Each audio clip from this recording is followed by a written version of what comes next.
Hello, welcome. Happy Friday to you.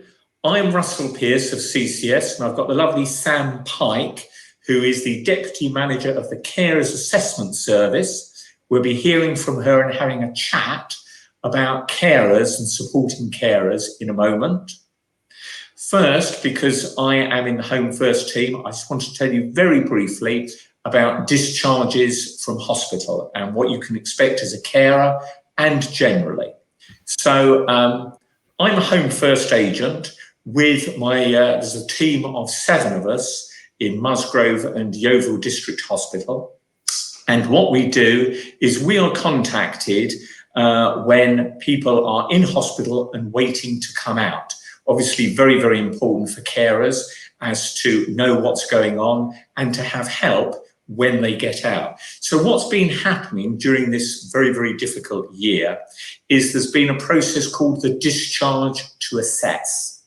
And what that means is that if at all possible, people come back home and are assessed at home by an occupational therapist and a team, a rehabilitation team, to make sure that all of their care, all their needs are catered for.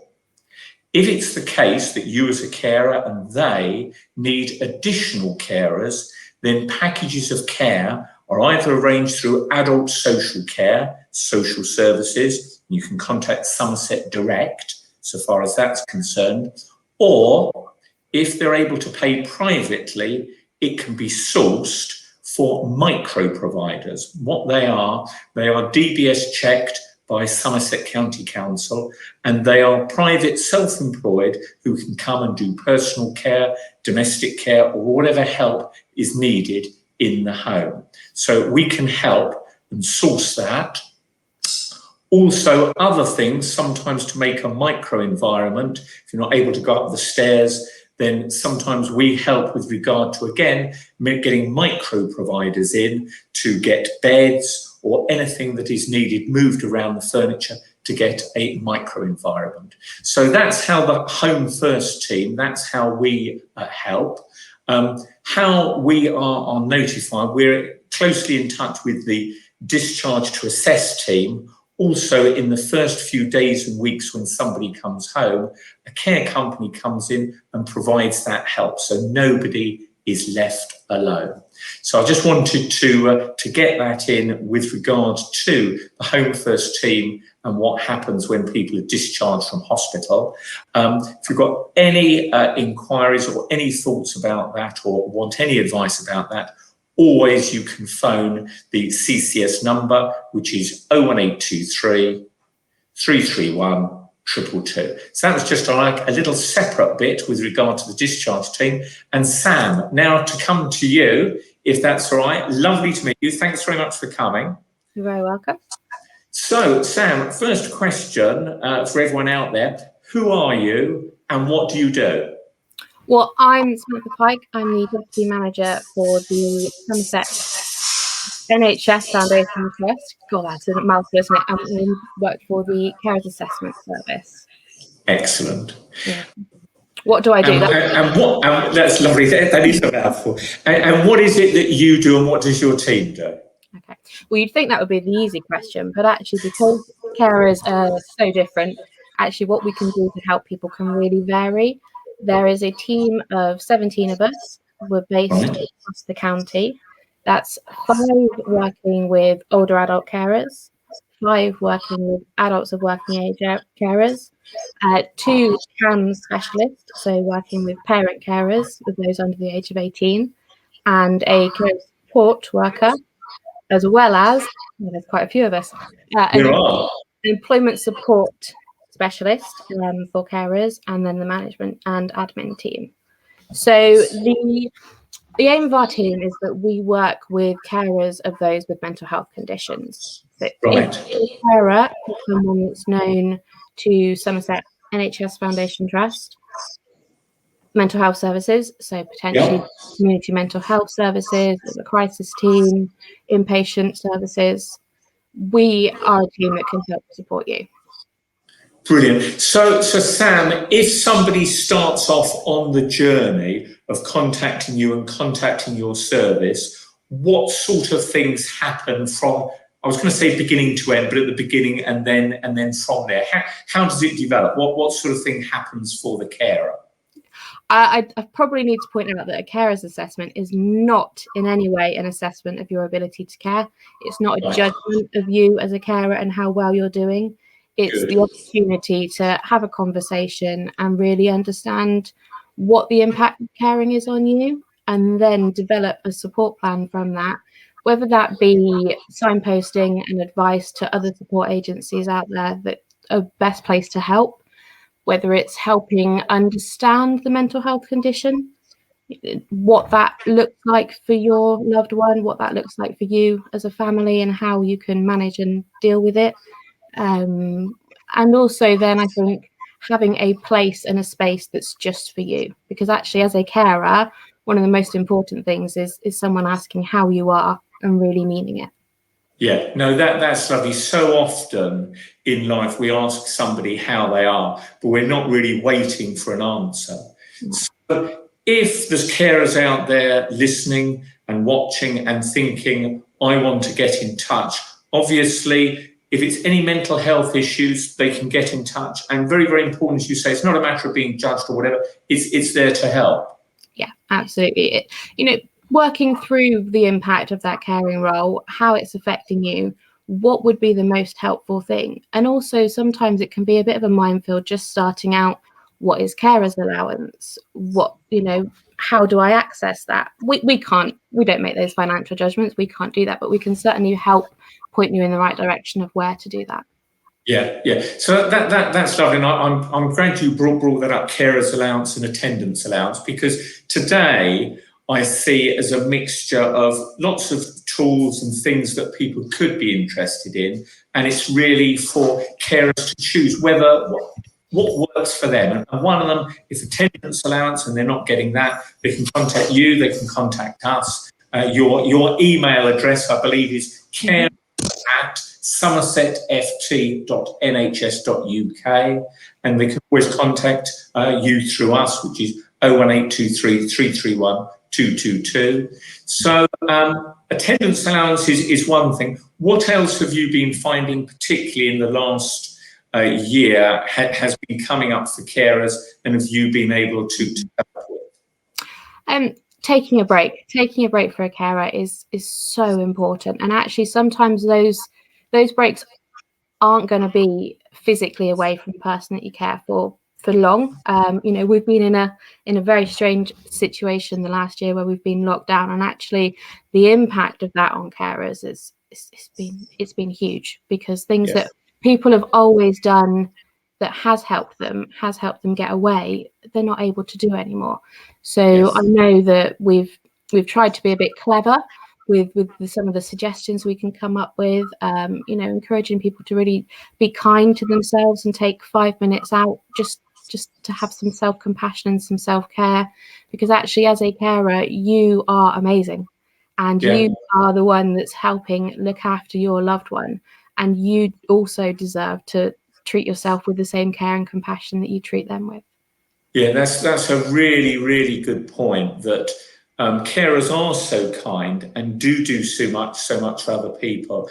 In terms of compassion fatigue, it often turns round to themselves, and it's themselves that they're not really kind to. I was talking to one of our community agents yesterday before this broadcast and saying, what do you think is some of the most important things?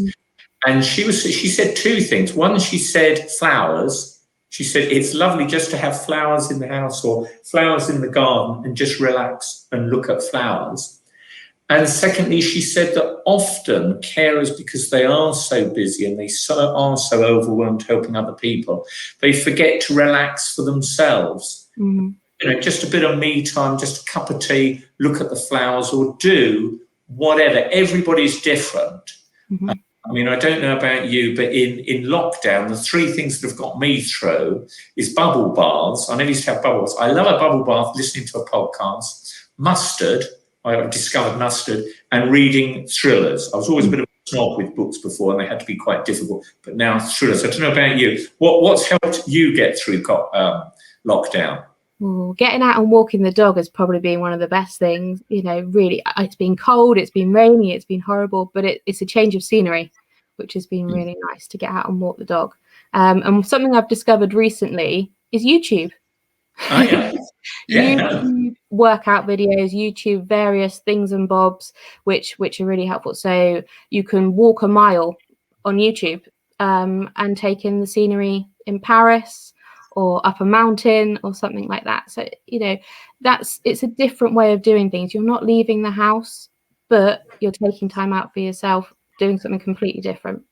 Yeah, no, that's lovely. It's just, you're absolutely right, relaxing the mind and having different horizons, because all of us have been stuck in the house much more than we usually would be and we'd like to, but even that much more, if you like, for carers. Mm-hmm. Just another thing with regard to networks. I don't know if you've got any advice with regard to people knitting together and their networks. Yeah, I think, you know, and it really relates back to making sure you're taking care of yourself, and that might be having somewhere that you can offload, someone that you can talk to, you know, friends, family, or even a professional from, you know, terms of CCS or your carers assessment worker, something Yeah. that is just for you, that kind of thing. But also, I think with regards to network, there are some virtual carer support groups that are running at the moment. I know that Spark are running one. You might have the details of that, Russell. Yes, yeah, no, I did beforehand, because I am a complete IT idiot. So the idea of being able to find anything is very, very difficult. So all I Googled, if you just put Somerset Carers Service and then Sparks in, you're there. And then they've got virtual, as you say, virtual networks for carers. Yeah, no, that's absolutely right. And also, just to repeat, that if you are feeling overwhelmed and it is getting too much, then do contact CCS for village agent for support, and also you, Sam, for help there. So what other things have you seen and experienced in the last year that you think have been helpful for carers, and has really sort of highlighted for you what can be done to help? It's the variety of things, isn't it? Whether it be that actually cooking all the time is completely overwhelming and it's just an additional thing on top of everything else that you've got to do. Okay, what can we do to help with that? And I know that within CCS as well, you've been able to help source sort of some ready meals, various things like that. You know, even if it comes from a conversation in the assessment of, okay, what about a slow cooker? Can we think about some slow cooker recipes, and can we help source that for you? And that's where it becomes really personal after a conversation of what's going to be the most important thing for you. Yeah, no, I think that's lovely, and it's so basic and gets forgotten. Everybody is different, and just the daily grind, whether it be help with regard to caring for the person they're caring for, or the food, or the domestic work, or just things that go wrong, and just sort of problems with regard to fuel and money as well. Any help that is needed.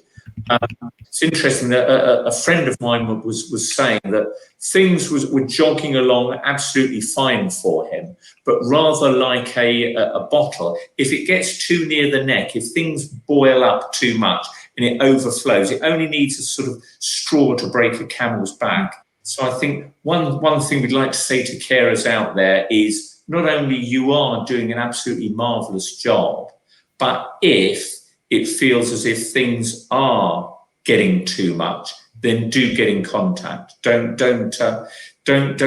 worry about getting in contact with people. Do that before it boils up and before it gets too much. Yeah, absolutely. And I think, you know, what you've said there is really important. Not only is there help available for you at the very beginning of your journey, it's there throughout. So things can be resolved for you. Yes, yeah. No, I should say. So. Yeah, no, that's absolutely right. And I think also the very most basic things in terms of looking after yourself.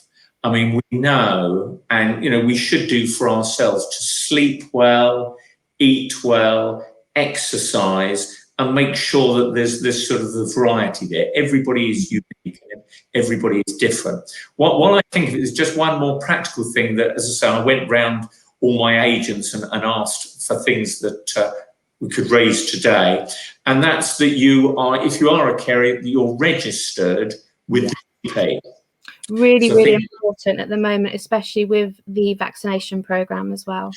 Absolutely, because it should be. So I understand you should be being the next in the queue. Yeah. So absolutely. Any other practical tips, Sam, that you've thought of that, as a checklist, if either you're a carer or a relative of a carer and thinking, either what are the danger signs or what are the ways in which I could help the carer? Mm-hmm. Well, I think in terms of you, it's about knowing that the person that you care for is getting the right support, and that's some of the things conversations I've had with carers is, well, I can do everything, but I need to make sure they're getting the right support, or I can't look after me because I need to make sure that loved one is being looked after as well. One of my favourite sayings is, you can't pour from an empty teapot. Yes. Yeah, absolutely. You've got to look after yourselves. It amazes me in the work with helpers and carers and bringing packages of care that often the carers are absolutely fantastic with all of the people that they care for, and yet they don't feel that themselves that they're doing enough. And it's very, very important. I suppose it's almost a Western thing that we don't like to pat ourselves on the back or feel good about ourselves. It's always thinking that we could do more. Yeah. Sam, what do you think, as we're starting to come out of this, hopefully come out of this strange time, where does it leave us compared to going into the coronavirus? What effect do you think the lockdown and the coronavirus has had? And do you think it will have any lasting effects? I think the sense of community is greatly, improved now, perhaps, than what it was a year ago. And people have got much more support networks around them with their neighbours, family and friends. We've all gone digital. We're all doing this sort of from a virtual world. And actually, that's not necessarily a bad thing for a lot of people, because it means that they are more connected now than they ever have been before. Yeah, no, that's a really good point. And the volunteers groups, the coronavirus volunteers groups, and only the Good Neighbours scheme, which is evolving out of that, that's been absolutely brilliant. I know just one small story in Burnham. There was a lady who came out of hospital. She broke her ankle, and she had to have one of those great big boots put on in the morning and taken off at night. Now, that was requiring one of the cluster groups, one of the D2A care agencies, coming all the way to Burnham morning and night for just a 2-minute job. It was just a Velcro on and off. And contacted the volunteers group. Understandably, in these corona times, it's difficult going into people's homes. I don't think that always this was an answer. But particularly with regard to insurance, the volunteers group couldn't necessarily do it. But it just happened to be that a neighbour was in the volunteers group, lived next door. She knew the lady but didn't know what was happening, and immediately put up her hand and said, "That's fine, I'll do that." So it was lovely, and the lady is a nice practical thing, and it meant that the care agency was released to look after other people. So yeah, I'm really hopeful that the Good Neighbour groups, that it will give us more community as we go ahead. And what about your role and also the people in your group? Is it the same now as it was before Corona and afterwards, or will there be changes in your organisation? Well, we've largely moved to working online, and most of our assessments have been over the telephone or sort of using digital platforms similar to this. And actually, one of the things we were really, really worried about was how people wouldn't feel comfortable talking on the phone. And it's quite nice that we've sort of stripped back a lot of it, and some of the inhibitions go, and people are able to be a little bit more honest sometimes with some of the things they're struggling with. So we can get to helping a lot quicker, which is really different to what we expected. Yes. Actually. Yeah. It's really nice. No, that's really lovely. You're right. People have said that. I mean, we've got used to. I must admit, from previous jobs, I hated the telephone. Mm-hmm. The telephone was, but you do get used to it, and the fact that it's got to be a new way, and with Zoom and with Teams. It's right to say as well, for the older generation, of which I am a member, that the IT can be challenging. Mm. I suppose just this in itself is extraordinary, the talking cafe, that people are able to get into Facebook and look at it themselves. Yeah, absolutely. And not, with that, I think it's not forgetting there's help and support out there to getting online with the digital communities as well, and you can access those workshops. Yeah, no, absolutely right. Yes, it's probably right at this moment just to pause for a moment, just to go through just a few of the things that one could go for. I'll just go off, if I may, for two or three and see what occurs for you. I mean, the first thing is mindfulness and meditation. And although some people think it's a bit woo and a bit new agey, it just can be as simple as just taking a bit of time. And particularly if things are difficult with the person that you're caring for, just to take a moment and to breathe, just a cycle perhaps of 7 breaths, just with hands on your heart, and just take the time and just to absolutely relax, to have that moment of ease. So that's one thing, meditation and mindfulness. And a second thing is just to have a laugh. To be, if it's to phone up somebody on the phone, or even just to watch something on the telly. I must admit, I've watched again and again television programs that I like. Curb Your Enthusiasm. Some mothers do have it, not to everybody's taste, but just something that is completely a release and away for things. Mm-hmm. What about you? Have you found any things that a toolkit for carers to relax and get away from things? One I found to be brilliant is a progressive muscle relaxation. And the really, really nice thing about that is you're teaching your body to feel tense to then feel relaxed. And quite often, we're all going around with our shoulders tense without really knowing it, or holding a lot of stress and anxiety. So if we can work a way up our body, teaching our muscles to tighten, start with your toes, squeeze them really, really tight, and then let them go. And by the time you try and figure out how to make your knees feel tight, and then tighten your tummy and everything as you work your way up. I mean, you try it now, Russell. You try and make your ears go tight. Yep. Tighten those ear muscles and then let them go. I'm trying. Yes. Exactly. It's almost impossible, but by the time you've worked your way up, your body will feel completely different. Yeah. No, you're right. It is a lovely, lovely thing. Also, as you were saying, going out for walks. Now, I think in this lockdown, I mean, it's been even more difficult, this lockdown, hasn't it? Because of the weather. Because at least last time you could go out for a lovely walk. It's now a beautiful day today.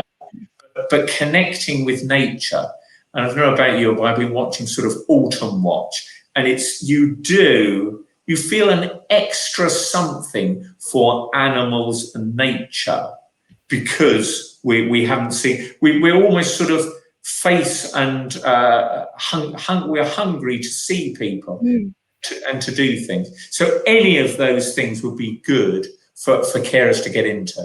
Yeah, and I know that you sort of mentioned earlier on that there was a list of things that might be really helpful for carers. I don't know if you just want to go through it so we can make sure. Yes, I absolutely will.